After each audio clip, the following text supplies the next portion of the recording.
Do you want to grab that stick and tell us about it? Rodney, you remember that stick You didn't now? So we're talking about a little bit about memories. And we remembered, and I asked Rodney if he'd remembered running cross country for me. And he said, yeah, I have some really fond memories. Yeah. And so That's a stretch. I took the fish stick that we have here, and this is something I carried with me at every meet that I had, and we would gather around and we'd tell the fish story. And so all the whole cross country team would get down the huddle, and I would go, the thunder rolled, that's how it starts. Okay. And the rain it fell, and the stream it swelled, over sand and stone, under branch and bough, and the stream it flowed, unhindered and undaunted. Sun glistened in the autumn, and the stream, and then everybody together would go, the stream. And we go, stream, stream, stream, stream, stream. And then we stop and we go, Remember that part. fish heads. Where are the flowing fish heads? Eat 'em up. Crunch. No, nothing? Sounds like a little I didn't like almost participate in like cross country. witchcraft or something. Like I'm a little bit. Okay, No. We Okay. said we didn't worship the fish stick. We just rubbed it for luck. All right.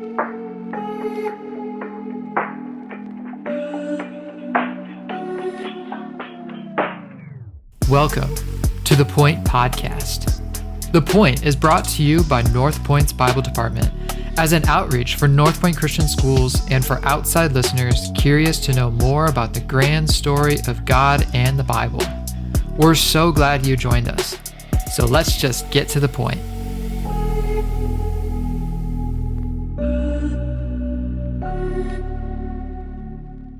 The two little bands here is when I coached girls cross country, 2006, 2007, and these were the bands that we had at the state championship when we won the state championship.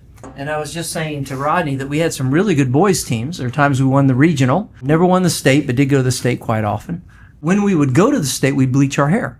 And so Rodney said he was one of those that bleached his hair and then had those really nice as it grew out, the frosted tips. Oh yeah. And that's really what drew Christine to you, I think. 100%. I think it was. And You- I wouldn't have got all. I when she wouldn't have- saw you running in those frosted tips. Oh, just wow. them bouncing in the. I had you in 8th grade, maybe freshman as well. Yeah, And then sophomore. for basketball, and Christine was a really good basketball player, and so was Rodney. Is that when I came in and started teaching 30 years ago, and 8th grade, I had you on the 8th grade team, and then I moved up with you in the 9th grade, and then JV coach. Yep. And then passed you off to Mr. Talsma, Coach Talsma, Yeah. who then coached you guys, and Mrs. Talsma coached you guys. And I don't remember what the girls' record was. How 20-0. 20-0. So not 20-0. bad. Is that with Marybeth Feenstra Yeah, that year we actually had Mary Beth and Katie. and her Katie? sister. See, the Twin Towers. I was But grateful for they're them. great ball players. And then your team, your senior year, I think you guys went to the final game of the regionals, was it? And played Muskegon Heights? I can't remember. It was like a 3-point game. Yeah, we should. Scary we should've game. won. I think we ended up losing by 5. And they actually, were but, ranked, I yeah. think, maybe 5th in the state at that time. And Yeah, and we were ahead most of the game. yeah, it was a It was great a good game. one. That was So I remember those memories fondly, that's for sure. Mm-hmm. So talking a little bit about the memories thing, what are some things that, as you're coming through NorthPointe, which at that time was Grand Rapids Baptist High School, right? Maybe some influences or influencers who really influenced you while you're here. And you don't have to say me, but Well, we'll take yeah. that for granted. Yeah. Yeah. Yeah. No, I mean, I think for both of us, but me a lot, was sports was a huge thing for us and for me. And I think like just being able to play on so many of the sports teams was just an opportunity to make so many different friendships and form those throughout the years. But yeah, I mean, I had some amazing coaches. You were one of those big influences. And I mean, you even took me down to Indiana with another couple students, or at least one other, for a shooting camp, basketball shooting camp. Dick Baumgartner. Dick Baumgartner shooting camp. So, close relationships with you, then eventually with Todd as well. And so, I think sports played a huge role in my development as a person, and then also as a believer. I would say like NorthPointe did a great job growing me in my faith, although I was still lacking when I left the school, for sure. Well, what I do remember, and this is nothing about your spiritual condition at the time, is coming into school early in the morning, finding all the desks up on the roof of the school, And It was one time. Just one. So it was only once. It was only once. No, but I think, and again, I see from the outside and have to evaluate kind of what's going on inside. But I really appreciated you, and it was just an honor, and I'm very proud of you now to see where you are now. And we'll talk a little bit about what you're doing. The same thing for you, Christine. Although I think you were the perfect student, weren't you? Pretty close. Yeah? Yeah. Anyway, a little bit about your influences. Our stories are different in that Rodney's a lifer here. He was, preschool, kindergarten, all the way through 12th grade, where I was a transfer student who came in 7th grade. Yeah. And I love... that played a huge role in my own faith, really, in understanding that I came kicking and screaming. I didn't want to come. I didn't think my parents should bring me here. I was comfortable at the school I was at, a different Christian school. Had good friends, felt like I was in the cool group of kids, and they made the decision that our family should be here, which was so unique because we were Reformed. We were not Baptist, and this was clearly a Baptist school at the time. And Reformed kids went to a Christian school, not I remember you Baptist. challenging me on my Calvinism at one time. Yeah, I remember it too. But so that was a great time for me to learn to trust God and His plan for me, to trust my parents and the authority that they had over me, and then to see God's plan really was for my good and ultimately for His glory. But similar story in that my coaches played a huge role. They didn't baby me. They weren't soft or silly coaches, but they were phenomenal coaches, poured into us. And funny, I just got a Facebook message yesterday from Joanna, who is a volleyball coach of mine, Joanna Shoemaker. Her husband's planting a church, and she's like, we can be pastor wives together, which is funny just to say out loud, pastor's wife. But it's just funny how the Lord works even in that. Speaking of Facebook, and Heard of it? I read this the other day. I just want to read it now for our audience out there. You know that feeling when you've been praying and planning and hoping and working, and maybe fear creeps in a little, but you keep praying some more. Then all of a sudden you look around and you're literally experiencing answered prayers. When the faithfulness of God is tangible, it's so evident He cannot be denied. That's a glimpse of what Sunday felt like. Can you explain that? Because this was from your Facebook page that I got this. So a little bit talk about Sure. So not quite 2 years ago is when the idea of church planting first was kind of brought to us. A little bit before that was when part of our journey started in just praying with open hands and asking the Lord, what do you have for us? And specifically for Rodney and his role, I was quite content here with mine. And he can indulge on that. But so when the church planting officially started, it was quiet for a long time. And Calvary had us stay quiet and pray and work, but we couldn't be inviting and we couldn't be, doing much. And but then it all starts and all the things, but you have to invite a launch team and an advisory board and all of these things, and you're waiting on yeses and you're waiting and seeing. And then there's work, and there's working with your launch team, and there's finding a building and so many things. But this Sunday we were finally able to gather on a Sunday morning for a church service, and we call it a soft launch. And I think that is slightly confusing to people, like what is that? But it's just that our grand opening is October 5. Okay. We're inviting the public, we're inviting everybody. We can't wait. But we want to practice, we want to make sure we can get the kinks out, and we can do the setup, tear down, and we can do all the things. But Sunday morning we gathered with our church family, what it is right now. Okay. In the location we will be, Ada Christian School, right. And we worshiped, and it was awesome. Okay, just to let everyone know out there that Christine's on staff here at NorthPointe Christian. Yes. She is Todd Talsman's boss, and she actually is his administrative assistant, and just a valuable part of what we do here at NorthPointe. Rodney, what was your role over there at across the road? So ministry was a later calling in life for me. Again, I mentioned how after high school, I was still finding my way. Honestly, wasn't really listening for the Lord's leading in my life at that time, but had a pastor friend speak into my life and encourage me to go into ministry. And so that was a later calling in my life, and had been attending Calvary Church. Christine and I had been attending there since we got married. In fact, I had been attending there since I was 12 years old. So felt like that was my church home. I'd been there almost my whole life, right? And so went to my pastor and said, hey, what do I do with this? And he kind of gave me a couple options of like, all right, you can go to seminary, or hey, we've got this pastoral residency program here at Calvary. It's a 2-year program, full-time, paid position. And I was like, with 3 children at the time, I'm like, yes, that's what I'm thinking would be better. So let's go for that one. And so I started out as a pastoral resident, but knowing that I had been serving in youth ministry for a long time and just loving working with youth. And I think part of that is the influence of you and other coaches that I had and different youth pastors and even volunteers that I had that poured into my life when I was that age, and remembering the impact that had and wanting and feeling that I was having that impact on others. It felt like the right thing. It felt like a good thing. It felt like the Lord was really using me in that way and continuing to call me deeper into that. And so I hired on there in 2018,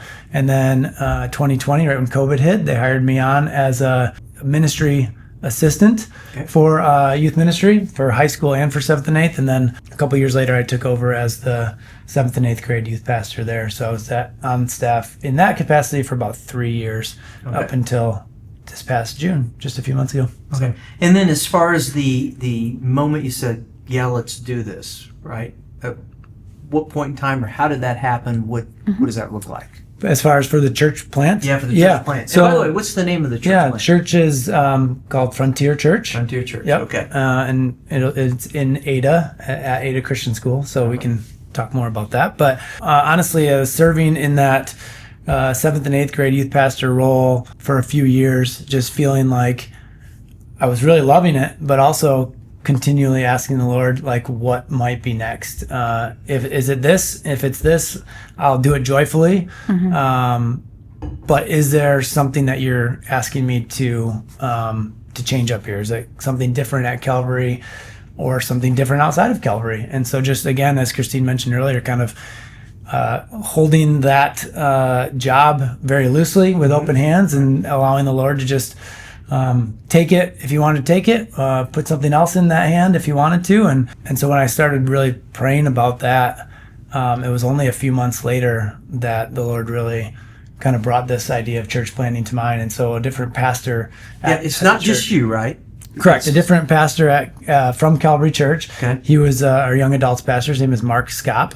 Okay. He was our young adults pastor at Calvary for about 5 years, and then our men's ministry pastor for about a year. Okay. Prior to church planting. He and I are very close friends on staff. He had also been praying through what was next for him and felt like Calvary was willing to partner with him and church or plant a church like with him. And he said, hey, one of the things that Calvary said and one of the things that he really wanted was to have a partner in this. Okay. Right. And so, when he brought that to me, I was like, oh, that's great. Like, who are you thinking? You thinking this guy, you thinking that guy? And again, never once thinking it was me that he would ask, and that the Lord would see fit to call me to that. But Christ did send out the disciples 2 by 2, so it's good to have a partner in the ministry. Yeah. Yes. For sure. Yep. And so that's how it kind of came about for me, and took that with Christine, and we prayed about that and felt like. So when Rodney brought this to you, like, what are you thinking? Are you like, wow?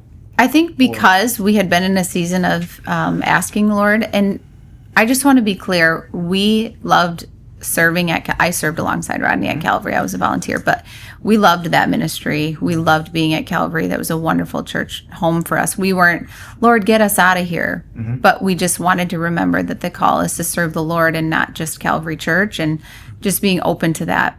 But so when he called me up on the phone and said that, and I was like, yeah, like almost immediately, yes. Just because we were ready for it, and we were asking the Lord, and so felt like a pretty clear answer.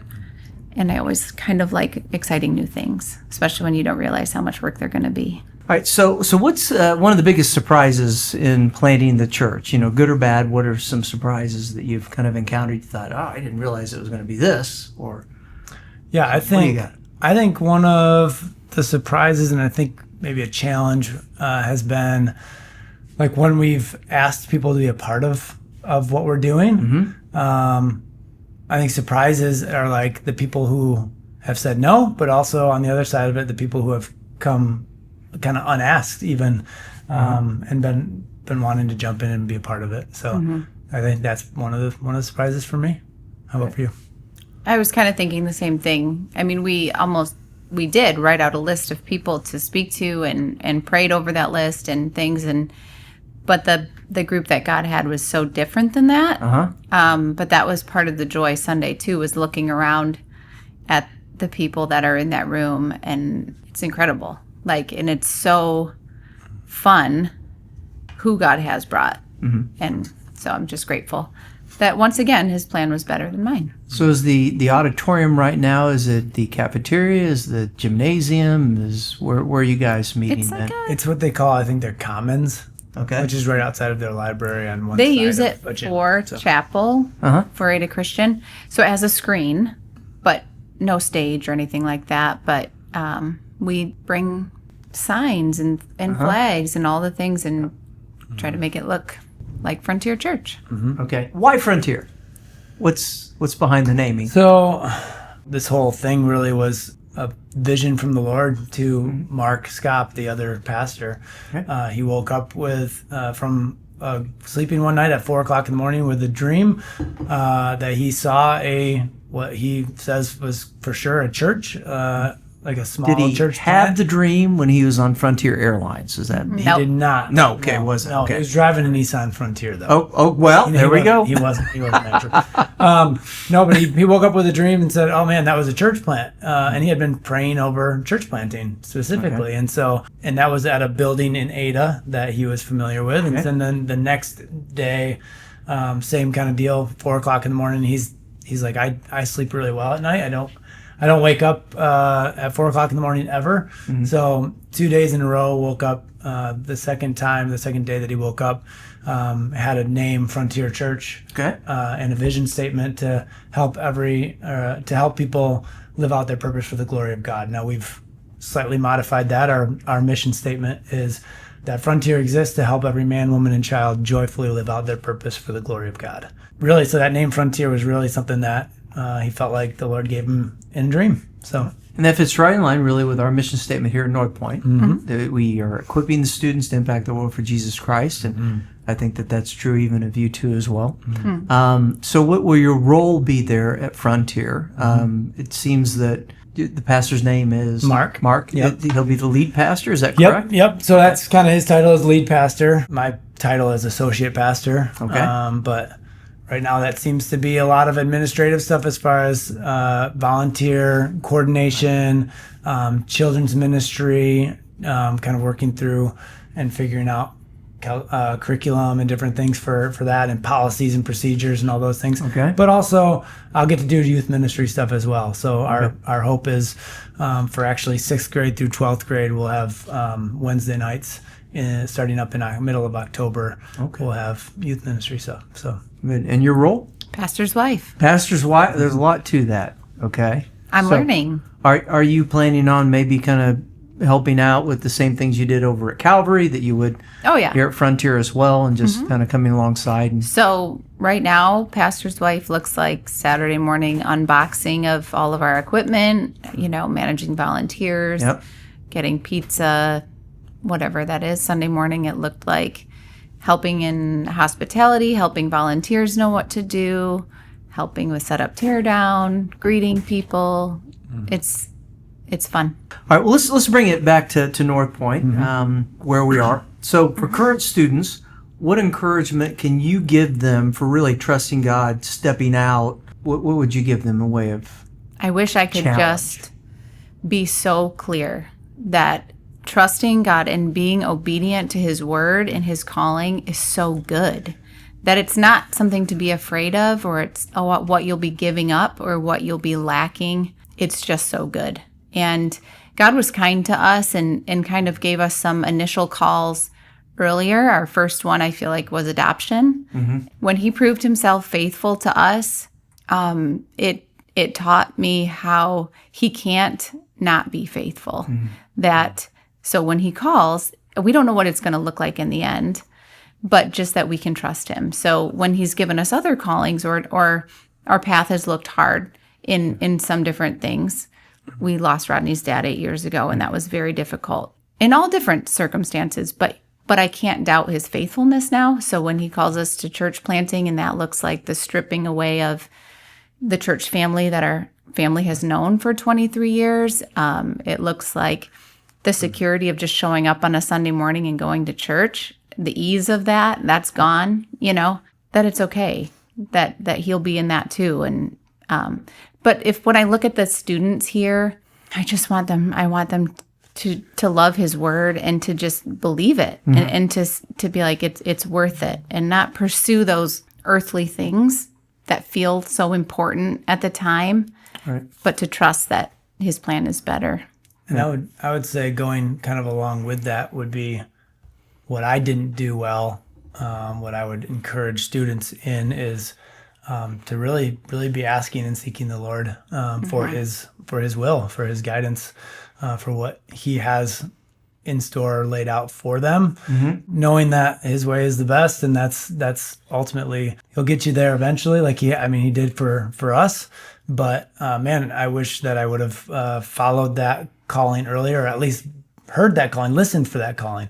Like I feel like I didn't even really listen for that earlier, and so that would be my encouragement, would be to be actively asking God, what is it that you have for me, even right now while I'm in high school, right after high school, going into college, but then also like not to expect to just hear an audible voice, maybe not to expect to get woken up in a dream, but man, you got to give the Lord opportunities to talk to you, maybe getting God's word, and just be listening. So in our junior class right now, we're talking a little bit about Joshua and the command that was given to Joshua to be strong and courageous, and as they crossed over the Jordan. God was going to separate the Jordan, but he asked the priest to step in first, and the Jordan's at flood stage. So that's what God's doing for us, or to us, is telling us that I want you to do this. I'm leading you this way. I'm going to do it, but you need to step in. You need to step forward. And it seems that's what you guys did. I also said in the class we were studying 2 Timothy. And 2 Timothy, Paul sees himself as another Moses. He's turning things over to Timothy, who's at the church in Ephesus. And he tells Timothy basically to be strong and courageous, and instead of battling the Canaanites, he's going to preach the gospel. He's going to direct and through God's word, he's going to basically, take leadership of that church there.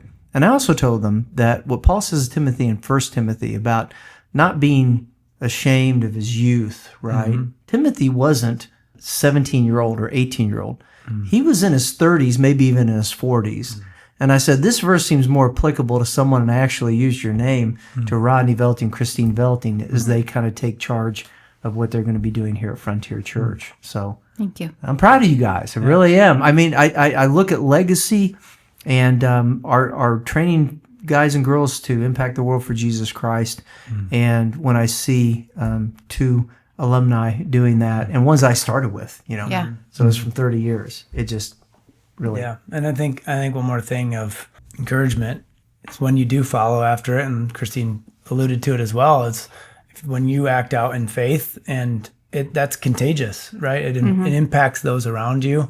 So man, if you follow after the Lord's leading, that's going to encourage your friends to do the same thing. Yep. For us, we saw it in our kids. When we started acting out in faith, we saw the Lord move and do miracles. Like our kids were like, okay, like our daughter Audrey, it's one of our favorite stories, when we brought Moses home from Ethiopia and adopted him, she started praying out loud. And Christine was, mindful of that, like, I don't know that we've ever actually heard you pray out loud, Audrey. And Audrey was like, well, now I know that God answers prayers, and so like, it's contagious, right?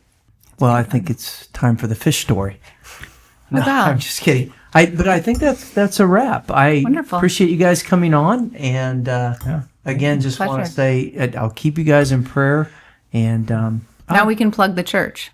you can plug the church. Would you like to We say have something a about plugging website. the church? Yeah.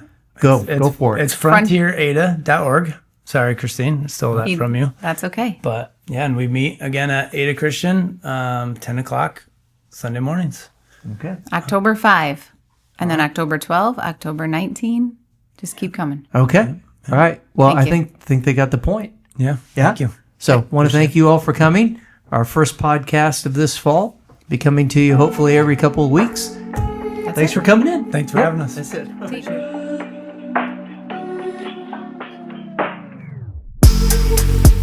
Thank you for listening to this episode of The Point. I'm your producer, Alex Sigma. And if you enjoyed the episode, be sure to rate us on Spotify and share this podcast with others. You can also subscribe to us on YouTube or follow us on Spotify. We'll see you on the next episode.